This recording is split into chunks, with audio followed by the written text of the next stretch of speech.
अनुराग यादव के प्रधान जी हैं, मैं कुछ उनसे बात करना चाहती हूँ। भैया आप क्या कहना चाहते हैं? ऐसा था, ये ज़मीन का विवाद था जी। ज़मीन का विवाद था। लगभग 1 साल 35-37 साल से विवाद चल रहा था। जैसे 7 बीघा का रकबा है, कई बार हम नपवाए भी थे। अच्छा, आप नपवाए थे जमीन? हाँ, नपवाए थे। इस 7 बीघा का 932 नंबर है, जो कि हमारे बाबा प्रधान थे। आपके बाबा प्रधान थे तब से चल? हाँ, तो नहीं तो उसमें अनुराग को, बब्बा को जी जी पट्टा किए थे 40 एकड़ ज़मीन, जी। और इस लालता के 1 इंची नाम की ज़मीन नहीं है। अच्छा, जो घर जो मारा उसके पास कुछ जमीन नहीं है? नहीं, नाम की ज़मीन नहीं नाम है, की वो जमीन सरकारी ज़मीन पे कब्जा किया है। सरकारी जमीन पे कब्जा सरकारी ज़मीन पे कब्जा किया है। सरकारी जमीन तो गैर कानून है, उसमें गैर कानून है, इसीलिए तो हम लोग मांग किए हैं कि इसका जो है दोनों मकान गिराया जाए। जी। और एक मकान हमको सूचना मिली है। पीड़ित परिवार के लिए न्याय के लिए क्या प्रक्रिया चल रही है अभी तक? कानून व्यवस्था ऐसा है कि डीएम साहब आए थे, अच्छा कप्तान साहब आए थे। हम लोगों को यही मांग है कि ग्राम समाज की ज़मीन है, सरकारी ज़मीन है, इनका दोनों मकान गिराया जाए। जी जी।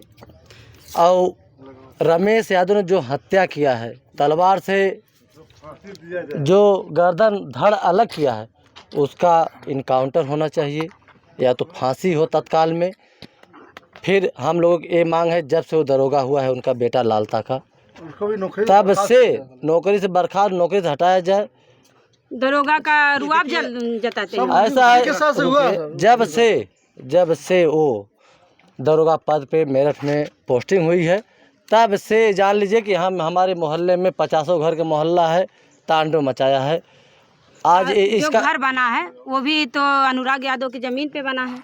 अनुराग यादव नहीं, वो सरकारी ज़मीन है, अच्छा, सरकारी ग्राम समाज की ज़मीन है। और ऐसा है कि सरकारी तंत्र का दुरुपयोग करके सरकारी जमीनों पर कब्जा का अतिक्रमण है। हाँ, आक्रमण कर रहा है वो। आज वो दरोगा जब से रिटायर होकर आया है, धनबाद में वो नौकरी लालता कर रहे थे। जी जी। और वो रिटायर हुए तो लगभग 2 करोड़ रुपया पाए हैं रिटायरिंग। जब से पैसा पा के यहाँ पूरा तांडव मचाए हैं। 13 महीना में 18 मुकदमा किए हैं, 18 लोग के ऊपर किए हैं। हर महीना मुकदमा करते हैं 18 लोगों के ऊपर।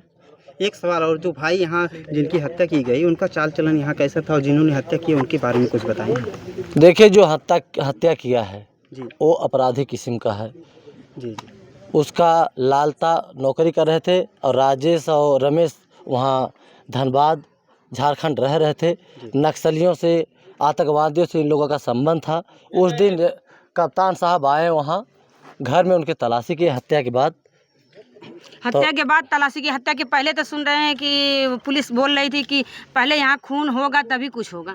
देखिए, उसकी बहन बता रही है। हाँ, उसकी बहन कह रही है जी। तो सही है। अगर उसकी बहन कह रही है तो भाई वो सही है। मतलब प्रशासन चाह रही थी पहले खून हो जाए? नहीं, प्रशासन क्या, जैसे राजस्व विभाग में मुकदमा चल रहा था, हम लोग आए थे 5, 6, 7 महीना पहले, हमें बुलाए, दोनों पार्टी बुलाए थे।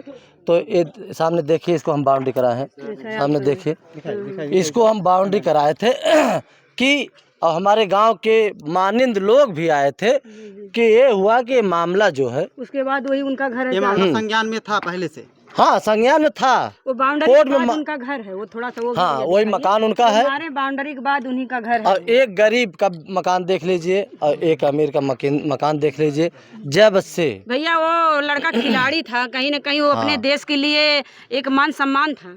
वो तो बहुत बड़ा उसकी सोच थी और बहुत आगे जाता, जैसा कि लेकिन वो अपने गांव और अपने जिले, अपने प्रदेश, अपने देश का नाम रोशन करता, विदेशों में रोशन करता। लेकिन आज उसका 5 बहन पे 1 भाई था इकलौता। मतलब अपने देश, अपने यूपी का भी शान था, वो शान था। तभी न आज लालता और रमेश पुत्र लालता, इसीलिए उसकी ज़मीन नाम की जो पट्टा हुई थी लेने के लिए उसका गला और धड़ अलग कर दिए।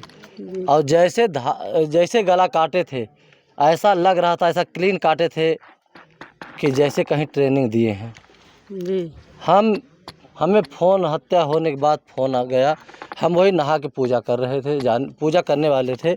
फ़ोन गया, तुरंत जिस अवस्था में थे उसी अवस्था में यहाँ पहुँचे, देखे तो धड़ अलग और गर्दन उसकी माँ की गोद में। माँ बेहोश थी, उसकी बहन बेहोश थी। बहन बता रही है गर्दन अलग होने के बाद भी बच्चा, मतलब उसकी आंख पलक नाच रही थी, देख रहा था। हाँ, लेकिन कुछ बोल नहीं पाया। जैसे गर्दन अलग है तो क्या बोलेगा, बोल भी नहीं सकता है। फिर ये जान लीजिए ऐसा तो देवी देवताओं में होता था कि गर्दन अलग होने के बाद भी उनका थोड़ा मोड़ा पशु की भी बलि नहीं दी जाती थी, जिस प्रकार निर्मम हत्या की गई। निर्मम हत्या पूरे भारत में ऐसा हत्या नहीं हुई है। हम जब से जानने लायक हुए हैं तब तक ऐसी हत्या, ऐसी घटना नहीं भेड़ देखी। बकरियां एक बात काटी और जा रही थी, बताइए, अब आपसे पूछना चाहेंगे, वो तो हत्यारे बच्चे का काटे परिवार जा रहे है, तो जो है, इस उनके समय ऐसा है कि वो आतंकवादी थे, जी। आतंकवादी थे। उनके ये लगा कि नहीं ये बकरे मुर्गे हैं, ऐसे काटे थे। देखने के बाद इतनी आत्मा इतनी तकलीफ़ हुई थी कि उसमें हम लोगों की हम आँख नम हो गई। सर वो अपराधी प्रवृत्ति के थे, तो इससे पहले, इस घटना से पहले उन पर किसी प्रकार की कोई कार्रवाई क्यों नहीं की गई प्रशासन? ऐसा था कि सबको दबा के रखे थे, सब डर रहे थे। रोड पे जा रहे थे तो हमारे मोहल्ले के रोड छोड़ देते थे, इतनी दबदबा, इतनी डर थी। 5 बहनें हैं, अब 5 बहनों की राखी जो है उसका धागा धागा रोएगा। पूरा चिराग जला दिए। क्या पहले भी कभी हथियार लेकर वो अपराधी चलता था रोड पे? ऐसा था कि विवाद होता था, झपटते थे, दौड़ते थे, हम लोग फ़ोन जाता था, हम लोग आके समझाते थे। एक बंसू यादव को बगल में, उनके घर के जस्ट बगल में छरदवाली, आज 50 साल विवाद था। हम आके यहाँ समझा बुझा के उसको मरवाएं।